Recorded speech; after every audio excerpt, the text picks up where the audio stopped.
Let's talk about a number so huge it's almost impossible to wrap your head around: the U.S. national debt. Now, I know it's a topic that's been bubbling under the surface for years, but a lot of experts are now warning that it's about to boil over. So today, we're going to dig in. I mean, that's a pretty stark prediction, right? That's from a budget expert at the Wharton School talking about what happens if America's fiscal path doesn't change. It's a dramatic warning for sure, and it really sets the stakes for what we're about to cover: a system that's under so much pressure that it could, well, just break. And here it is, the number at the very heart of this whole thing: $34.8 trillion. To put that into perspective for you, that's more than $100,000 of debt for every single person in the United States. Yeah, for you, for me, for everyone. But as absolutely mind-boggling as that number is, the real story is the trend and where it's headed. So you might be asking, why now? I mean, the debt's been growing for decades. What makes today so different, so urgent? Well, we're going to explore what many are calling the debt tipping point.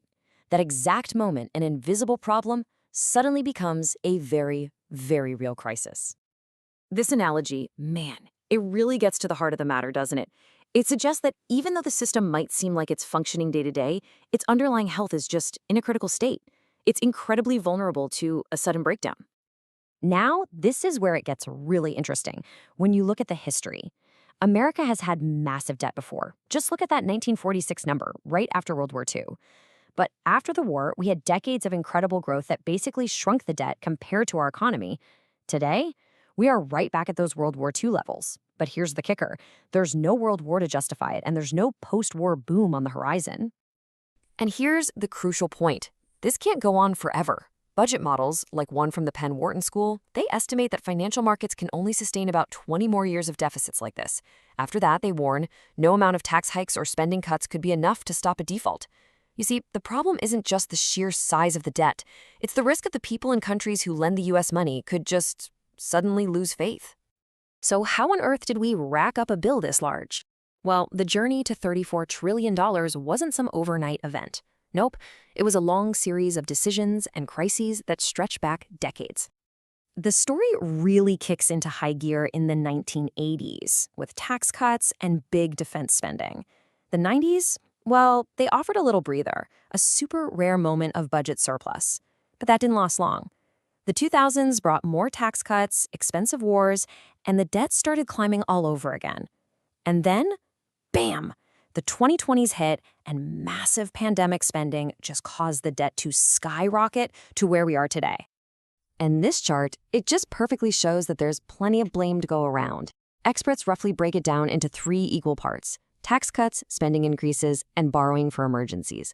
It's a truly bipartisan issue, with policies from both sides piling on more and more debt over the years.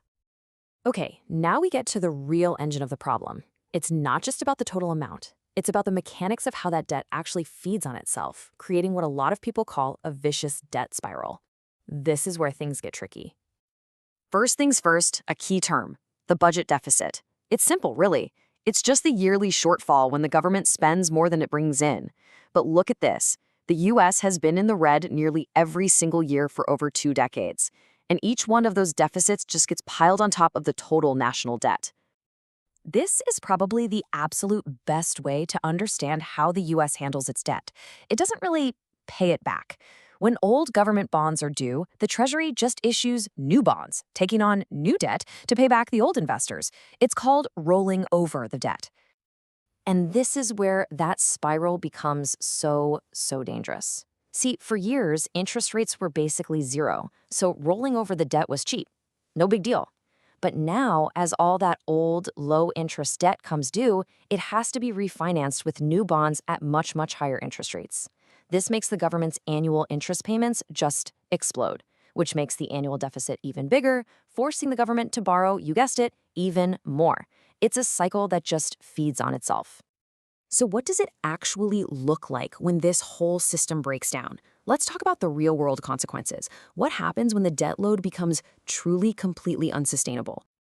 Okay, take a look at the federal budget. The big 3, as you'd expect, are Social Security, Medicare, and defense.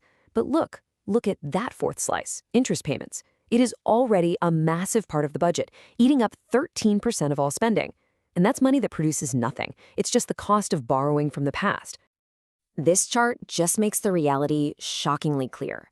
The United States is now spending nearly as much on interest payments as it does on its entire national defense budget. And as that interest cost gets bigger and bigger, it squeezes out everything else, from roads and bridges to education and military readiness. This quote, it just perfectly captures the risk of everything going wrong all at once. The so-called bond vigilantes, those are the big investors who buy U.S. debt. They can lose confidence really, really fast. We actually saw a mini version of this in the UK back in 2022. A plan for unfunded tax cuts caused markets to totally panic, forcing the government into a fast, humiliating reversal. The point is, markets don't always give you a polite warning. Sometimes they just snap. And if that snap does happen, the consequences would ripple through every part of our lives. I mean, imagine a sudden spike in interest rates that makes mortgages and car loans totally unaffordable. Imagine being forced into painful cuts to services like Social Security and Medicare. This is the potential reality: high inflation, a weaker role for America in the world, and a much slower economy left for our kids and grandkids. Okay, after all of that doom and gloom, you might be feeling a bit hopeless, but here's the thing. From a purely economic view, the solutions are actually pretty well understood. The real challenge? Well, it isn't the math, it's the politics. When you boil it all down, there are really only two ways to fix a deficit. You either cut spending, or you raise revenue through taxes. Or, what's most likely, you do some painful combination of both. The economic playbook is surprisingly straightforward. It's the political will to actually do it that's a whole other story. And this slide lays out the brutal political reality. The biggest chunks of spending are Social Security, Medicare, and defense. All of them are considered third rails, politically untouchable. And on the revenue side, things like raising taxes or getting rid of popular deductions are just as unpopular.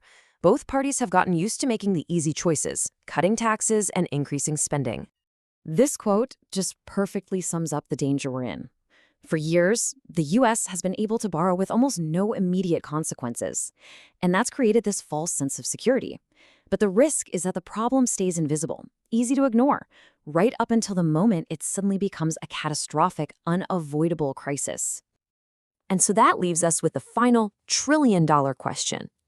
The economic solutions are on the table. The blueprints to put the country on a sustainable path, they exist.